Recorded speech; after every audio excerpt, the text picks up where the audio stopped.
Mesdames et messieurs, bonjour. Ravi de vous retrouver et bienvenue à cette nouvelle édition de notre programme L'Égypte à la une.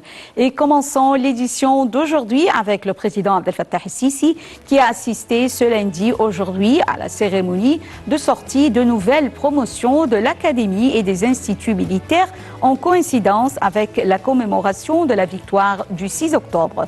Ont assisté à la cérémonie le commandant général des forces armées, ministre de la Défense et de la production militaire, le général Mohamed Zaki, le président de la Chambre des députés ainsi qu'un nombre de ministres et de hauts responsables de l'État.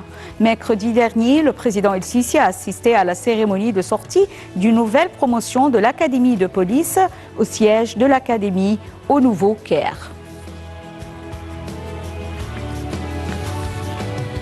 Le président Abdel Fattah el-Sisi a jugé impératif de parvenir à un accord équilibré et juridiquement entraînant pour régler la crise du barrage éthiopien de la Renaissance, affirmant le plein respect de l'Égypte aux droits de l'Éthiopie au développement, mais au moins que celle ne porte atteinte aux intérêts de l'Égypte et du Soudan. Le chef de l'État a tenu ses propos lors de son intervention par visioconférence à l'inauguration de la 4e édition de la Semaine de l'eau du Caire qui se tient du 24 au 28 octobre sous le thème « L'eau, la population, les changements mondiaux, défis et opportunités ». Dans ce contexte, le président el-Sisi a souligné l'importance de la conjugaison des efforts pour défendre les principes de coopération et de solidarité internationale qui permettent à nos peuples de faire face aux défis mondiaux actuels liés aux enjeux de l'eau pour éviter les conflits liés à l'eau, source de la vie qu'on doit garantir à chaque être humain sans discrimination. Le président a expliqué que le choix du thème de la Semaine de l'eau du Caire dans sa 4e session qui est l'eau, la population et les changements mondiaux, opportunités et défis intervient à un moment où le monde témoigne d'évolutions rapides affectant les ressources en eau et faisant de leur gestion optimale un processus trop compliqué. Le président a mis l'accent sur l'ampleur de la crise de l'eau qui constitue l'un des défis internationaux les plus urgents en raison de la croissance démographique exceptionnelle, la limitation des ressources d'eau douce, la dégradation de l'environnement, le changement climatique et le comportement humain irrationnel qui se manifeste évidemment à travers la mise en place des projets hydrauliques non étudiés sans tenir compte de l'importance de la sûreté et de la durabilité des ressources hydriques internationales. Tous les facteurs contribuent à l'aggravation de la crise et affectent la capacité des États à répondre aux besoins en eau de leur population, ce qui fait de la question de la gestion des ressources hydriques un défi qui menace la sécurité et la sûreté des États et des peuples, ainsi que la stabilité dans les régions entières.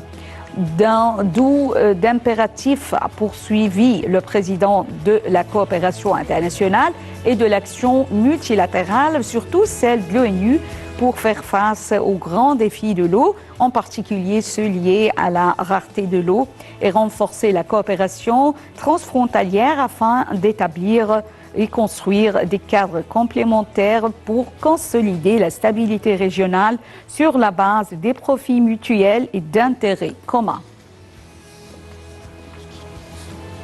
Le ministre de l'eau et de l'irrigation organise annuellement la Semaine de l'eau au Caire sous les auspices du président Abdel Fattah el-Sisi. La 4e session de la Semaine de l'eau du Caire qui se tient du 24 au 28 octobre sous le thème L'eau, la population, les changements mondiaux, défis et opportunités. La Semaine de l'eau du Caire, lancée en 2018, vise à renforcer la sensibilisation aux questions de l'eau et les innovations face aux défis hydriques. Un commentaire. La Semaine de l'eau du Caire est la 4e d'une série de conférences qui ont débuté depuis l'an 2018 pour renforcer la sensibilisation aux questions de l'eau et les innovations face aux défis hydriques et booster la coopération au niveau régional et international en la matière. Elle est organisée par le ministère des Ressources en eau et de l'Irrigation.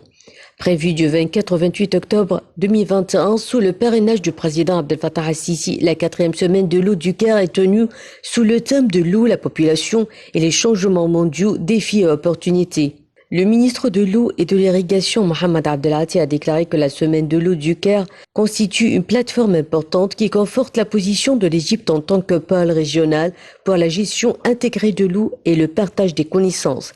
Il a ajouté que la semaine de l'eau du Caire 2021 vient couronner les efforts réalisés durant les 3 dernières éditions, notant qu'elle était devenue le plus grand événement en ce qui concerne le secteur de l'eau et le développement durable en Égypte et au Proche-Orient. Le ministre a précisé que cet événement interviendrait dans le cadre de l'intérêt accordé par l'Égypte au sujet de l'eau, qui figurait en tête des priorités de la direction politique et parmi les questions du développement économique durable. À l'instar des années précédentes, un certain nombre d'activités seront menées parallèlement à la conférence dans le but de sensibiliser à la conservation de l'eau et de promouvoir des approches innovantes pour relever les défis les plus urgents dans ce domaine. Plusieurs ministres, délégations et hauts responsables au secteur de l'eau des divers pays du monde prendront part aux activités de cette semaine. En outre, des scientifiques, des parlementaires et des organisations internationales et de la société civile des différents pays du monde. Le président Abdel Fattah el-Sisi a reçu hier dimanche le commissaire européen chargé de la politique de voisinage, M. Oliver Varhelyi, en présence du ministre des Affaires étrangères, M. Samer Choukri, ainsi que l'ambassadeur de l'Union européenne au Caire, M. Christian Berger.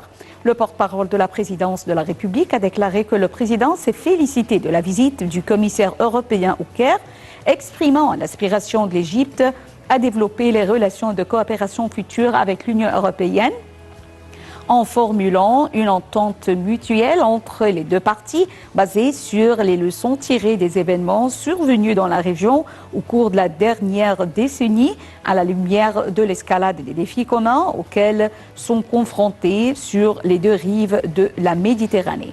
Pour sa part, le commissaire de l'Union européenne a souligné l'appréciation de l'Union européenne pour ses relations solides et historiques avec l'Égypte en tant que partenaire stratégique pour maintenir la paix et la sécurité au sud de la Méditerranée, ainsi que la volonté de l'Union européenne de promouvoir et développer la coopération avec l'Égypte à tous les niveaux pour relever les défis auxquels la région est confrontée.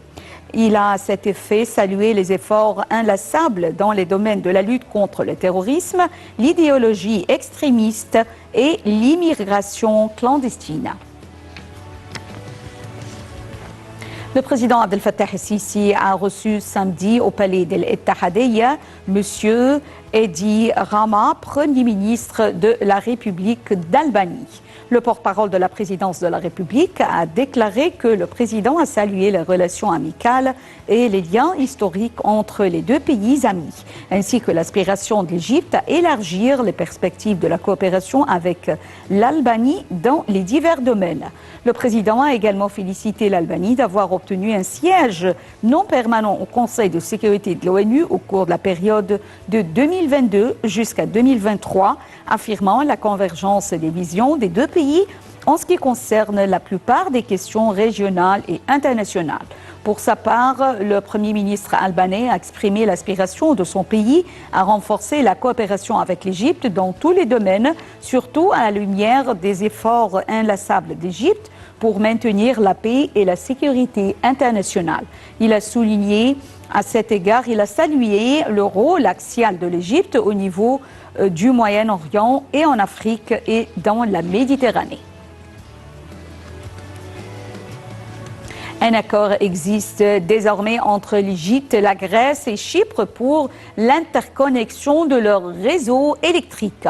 Les trois pays de la Méditerranée orientale ont signé cet accord de transfert d'énergie électrique lors de leur 9e sommet tripartite à Athènes. L'Égypte trouve en cette coopération une belle occasion de commercialiser les énergies renouvelables en Égypte. Le point avec Dalia Karam. L'Égypte signe un accord trilatéral pour l'interconnexion électrique avec la Grèce et Chypre. 2 mémorandums de coopération ont été signés lors d'une conférence conjointe en marge du 9e sommet tripartite entre l'Égypte, Chypre et la Grèce qui s'est tenu à Athènes le mardi 19 octobre 2021. Pour l'Égypte, il s'agit d'un moyen d'exporter une partie de son électricité au moment où le pays mise sur les énergies propres, notamment le solaire et l'éolien, pour augmenter sa capacité à installer et diversifier son mix électrique. Pour le Premier ministre grec Kyriakos Mitsotakis, la coopération trilatérale établie par la Grèce, Chypre et l'Égypte est un gage de stabilité en Méditerranée orientale sur des questions allant de l'énergie et du tourisme à la protection de l'environnement et des hautes technologies, en passant par le commerce et la navigation. Pour sa part, l'Égypte veut interconnecter son réseau électrique avec le reste de l'Europe. La déclaration commune publiée à l'issue de ce sommet à Athènes stipule en effet que cette interconnexion renforce la coopération et la sécurité énergétique non seulement entre ces trois pays, mais aussi avec l'Europe. Elle sera un moyen de transfert de quantités importantes d'électricité depuis et vers la Méditerranée orientale. Ce protocole d'entente souligne également une volonté de coopération en matière d'exploration et de transfert de gaz naturel, un catalyseur pour la stabilité dans la région, comme l'indiquent les signataires.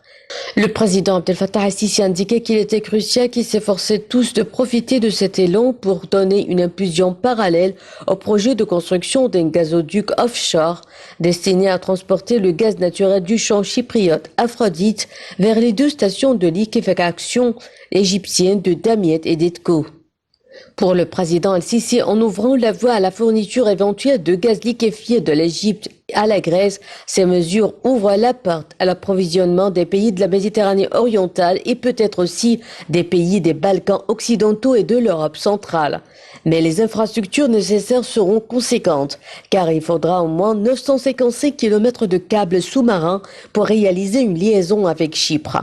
En allant vers le nord, plus de 1000 km de mer séparent l'Égypte et de la Grèce.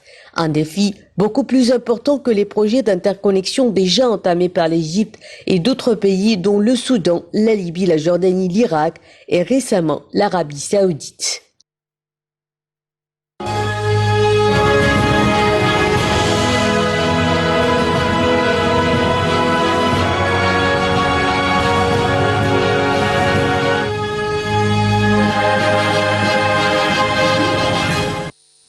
À l'occasion de la 4e édition de la Semaine de l'eau du Caire qui se tient du 24 au 28 octobre, nous vous invitons à visiter la plus grande station d'épuration du monde à Bahr el-Bahr dans la péninsule du Sinaï. La nouvelle installation qui affiche une capacité de production de 5,6 millions de mètres cubiques par jour entre d'ailleurs dans le livre Guinness des records 2021. Dans sa stratégie de rationalisation de la consommation de l'eau en Égypte, l'Égypte s'appuie sur la réutilisation des eaux usées à travers la construction de stations d'épuration. Un commentaire. Comme le dessalement, la réutilisation des eaux usées est devenue incontournable pour faire face au stress hydrique en Égypte. La localité de Bahr el-Bahr, dans la péninsule du Sinaï à l'est du canal de Suez, dispose désormais d'une station d'épuration. L'usine a été inaugurée le 27 septembre 2021 par le président de la République d'Égypte, Abdel Fattah al-Sisi. La nouvelle installation affiche une capacité de production de 5,6 millions de mètres cubes par jour, faisant d'elle l'une des plus grandes stations de traitement des eaux usées en service dans le monde. L'usine entre d'ailleurs dans le livre Guinness des records 2021, un livre de référence publié une fois par an et recensant une collection de records du monde reconnus au niveau international. L'usine récupère les eaux usées domestiques, industrielles et agricoles qui coulent le long du drain de Bahr el-Bahr qui serpente sur 106 km partant du gouvernorat de Daqahleya vers Sharqiya et du gouvernorat d'Ismaïlia et file vers le gouvernorat de Port Saïd. Les effluents passent ensuite par 4 lignes de traitement de 1250 000 mètres cubes chacune par jour avant d'être mis à la disposition des agriculteurs pour l'irrigation. Le gouvernement égyptien estime que les eaux usées traitées qui sortent de la station d'épuration de Bahr el-Bahr permettront l'irrigation de plus de 168 000 hectares de plantations dans la péninsule du Sinaï. Cette infrastructure jouera un rôle important dans la restauration des terres agricoles à l'est du canal de Suez dans un contexte marqué par la diminution des ressources du Nil. L'Égypte dispose à peine de 60 milliards de mètres cubes d'eau, dont 55,5 milliards de mètres cubes proviennent du Nil et un demi-milliard de mètres cubes d'eau souterraine non renouvelable répartis sur plusieurs parties du désert. La construction de l'usine de traitement des eaux usées de Bahr el-Bakr a coûté 20 milliards de livres égyptiennes, soit environ 1,3 milliard de dollars. Ce projet entre dans le cadre de la stratégie nationale du gouvernement de l'Égypte en faveur de la préservation de la ressource en eau douce qui se raréfie en Égypte. L'Égypte veut transformer la moitié de ses programmes en projets verts d'ici 2024.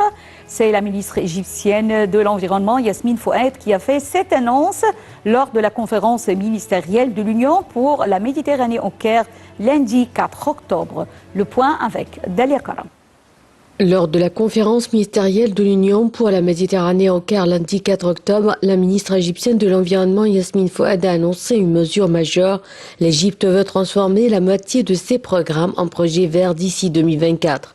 L'Égypte souffre d'une pollution atmosphérique importante qui a d'ailleurs un nom, le nuage noir, en raison des nombreux pics de pollution qui provoquent des nuages de cette couleur au-dessus des villes. Pour tenter de réduire cette pollution, les autorités ont adopté plusieurs mesures ces dernières années, comme la dotation de nouvelles centrales nucléaires moins polluantes, ainsi qu'un vaste programme de traitement des eaux usées financé par le gouvernement égyptien et des partenaires européens et asiatiques, entre autres. Ce lundi, la ministre a annoncé devant les différents partenaires de l'UPM, l'Union pour la Méditerranée, que la moitié des programmes du gouvernement seraient des projets verts d'ici 2024, tout en rappelant que les États les plus riches avaient promis en 2009 une allocation de 100 milliards de dollars par an en soutien aux mesures climatiques prises par les pays moins développés. Dans la lignée de ces initiatives, la ministre a également rappelé l'action du gouvernement égyptien pour faire d'une pierre deux coups, créer de l'emploi auprès des jeunes tout en cherchant à réduire l'émission de CO2 et autres formes de pollution. C'est ce qu'a permis un programme spécialement dédié aux jeunes, leur permettant de recycler certains déchets agricoles pour les utiliser en tant que biocarburant. La ministre de l'Environnement a également annoncé que l'Égypte se portait candidate pour accueillir la COP27, la conférence annuelle sur le changement climatique en 2022. Explorer l'Égypte de la mer Rouge à la Méditerranée est sur le point de devenir beaucoup plus aisé alors que le pays prévoit d'accueillir sa toute première ligne de train à grande vitesse. L'ensemble de l'itinéraire s'étendra sur 1000 km reliant les deux mers avec 15 arrêts au cours de route. La construction de la ligne de TGV devrait se terminer d'ici 2 ans et sera conçue, installée et entretenue par la compagnie allemande Siemens. Dalia Karam nous donne plus de détails. L'Égypte s'est engagée à développer et à améliorer les services de mobilité proposés à ses citoyens tout en réduisant les embouteillages et l'impact sur l'environnement. C'est ainsi que le pays a amorcé il y a 2 ans la construction du premier et plus long monorail d'Afrique. Les 2 premières rames Innovia 300 d'Alstom destinées au projet de monorail du Caire sont arrivées dans la capitale égyptienne, rapporte le groupe Alstom dans une publication en date du mercredi 8 septembre. Le géant français de l'industrie ferroviaire avait indiqué en juillet dernier avoir achevé la construction des 2 véhicules ferroviaires et entamé leur acheminement depuis son usine de Derby City en Grande-Bretagne pour l'Égypte. Dotées de 8 voitures chacune, les 2 locomotives entièrement automatisées et son conducteur font partie d'une série de 70 trains accompagnés de 280 voitures commandées par l'Égypte dans le cadre de l'exploitation de ces 2 premières lignes de monorail en construction. Le projet des 2 lignes de monorail égyptiennes est conçu pour connecter le Grand Caire aux zones métropolitaines périphériques. La première ligne, longue de 54 km, reliera l'est du Caire à la nouvelle capitale administrative avec 21 stations sur l'itinéraire, alors que la deuxième ligne de 42 km dotée de 12 stations raccordera la ville du 6 octobre à Gizeh. Évaluée à 4,5 milliards de dollars, dont un apport de 2,85 milliards d'Alstom. Ce réseau ferroviaire spécifique dont la mise en service est prévue pour 2023 transportera environ 45 000 passagers par heure dans chaque sens. Le projet dans son ensemble, la conception, la construction, l'exploitation et la maintenance a été confié en août 2019 à un consortium constitué de Bombardier Transportation racheté par Alstom et 2 entreprises égyptiennes. En vertu du contrat signé, le consortium assurera pendant 30 ans l'exploitation et la maintenance des 2 lignes. La grotte de Garra, située près du sentier des caravanes reliant l'oasis de Farafra et la ville d'Assiout, attire de nombreux touristes car c'est l'une des étapes les plus importantes de tout programme pour les découvreurs et les aventuriers. Voyons ensemble.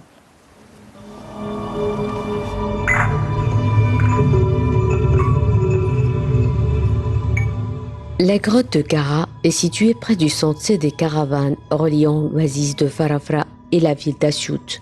Connue sous le nom de Jarrah Cave, cette grotte captivante est créée par la corrosion, par la pluie dans le calcaire il y a environ 55 millions d'années.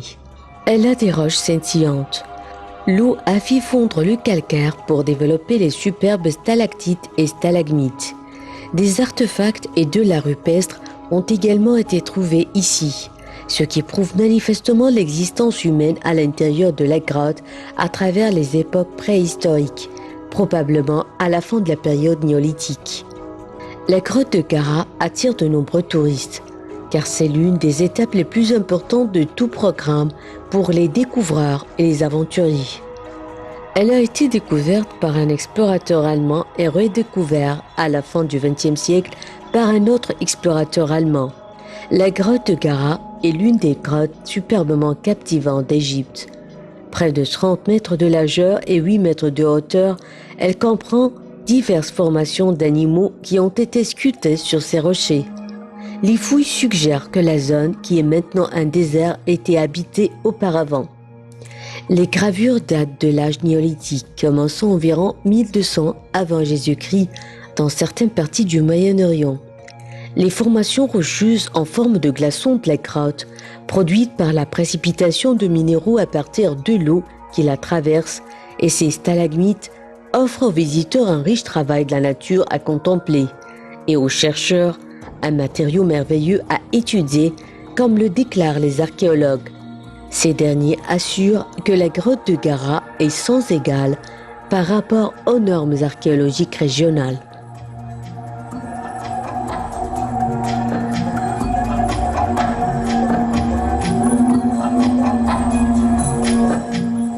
Wadi el-Hitan, la vallée des baleines dans le désert occidental de l'Égypte, contient des restes fossiles inestimables qui représentent l'une des étapes les plus importantes de l'évolution de ce mammifère marin. Voyons ensemble.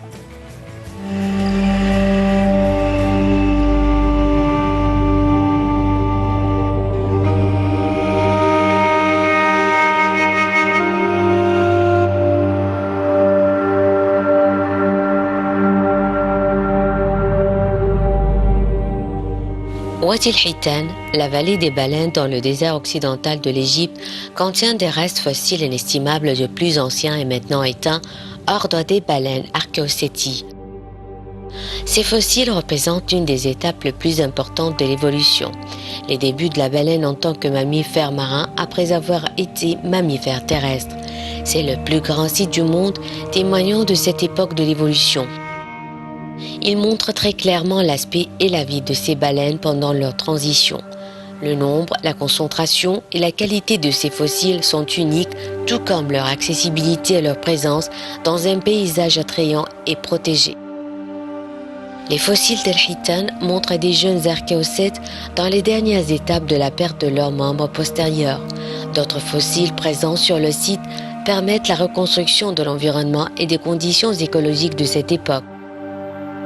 Les fossiles et les roches de Wadi el-Hitan sont des vestiges de l'ancien environnement dans lequel les baleines vivaient et mouraient.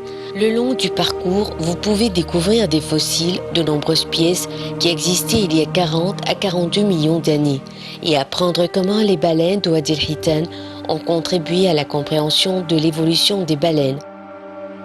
Il y a plus de 40 millions d'années, la mer de Thétis recouvrait le sud des rives actuelles de la mer Méditerranée. Elle s'est progressivement retirée vers le nord en déposant d'épais sédiments de grès, de calcaire et de schiste visibles à Wadi el-Hitan. La vallée des baleines est le site le plus important du monde démontrant un des changements majeurs qui s'inscrit dans l'histoire de la vie sur Terre. L'évolution des baleines, Leur forme et leur mode de vie durant leur transition entre l'état d'animaux terrestres et l'existence marine est décrit de manière vivante.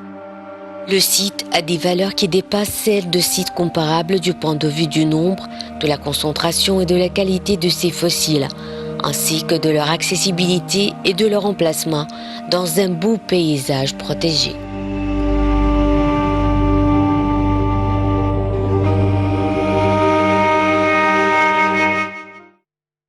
Découverte en 2000, après plusieurs siècles d'engloutissement, la cité antique égyptienne Héraclion a déjà dévoilé de nombreux trésors aux archéologues. Dalia Karam nous donne plus de détails. Un navire militaire de l'ère ptolémaïque et un complexe funéraire datant du IVe siècle ont été mis au jour à Héraclion, une cité antique égyptienne immergée dans la Méditerranée, déjà pourvoyeuse de nombreuses découvertes. C'est le ministère égyptien des Antiquités qui a annoncé la nouvelle dans un communiqué diffusé lundi 19 juillet. Une mission franco-égyptienne a trouvé des débris d'un navire militaire de l'ère ptolémaïque et des vestiges d'un complexe funéraire grec datant du IVe siècle avant Jésus-Christ, indique le communiqué posté sur la page Facebook du ministère. Les trouvailles de navires de cette époque sont extrêmement rares, comme l'estime Franck Goddio de l'Institut européen d'archéologie sous-marine qui a dirigé la mission. D'après les premières déductions des archéologues, ce navire à fond plat doté de rames larges, d'un mât et de voiles mesurait 25 mètres de long et était utilisé pour la navigation dans le delta du Nil. En marge de la découverte du vaisseau qui a vraisemblablement coulé à quai après l'effondrement de l'ancien temple d'Amon, lors d'un séisme survenu au IIe siècle avant Jésus-Christ, les archéologues ont aussi mis la main sur un complexe funéraire montrant la présence de marchands grecs dans la région durant la basse époque de l'Égypte ancienne. Selon le ministère, les Grecs régnaient alors sur la région et y ont construit des temples funéraires. Ces restes ont par ailleurs été trouvés sous l'eau en excellent état et montrent la richesse des temples dans cette ville qui repose désormais dans la mer Méditerranée, indique le communiqué. Ce n'est pas la première fois qu'Héraclion révèle d'étonnants secrets. En 2019, le site sous-marin, alors déjà très connu, avait offert aux plongeurs archéologues, déjà emmenés par Franck Goddio, des bijoux et des pièces de monnaie en or dans un remarquable état de conservation, ainsi que les rases d'un bateau funéraire.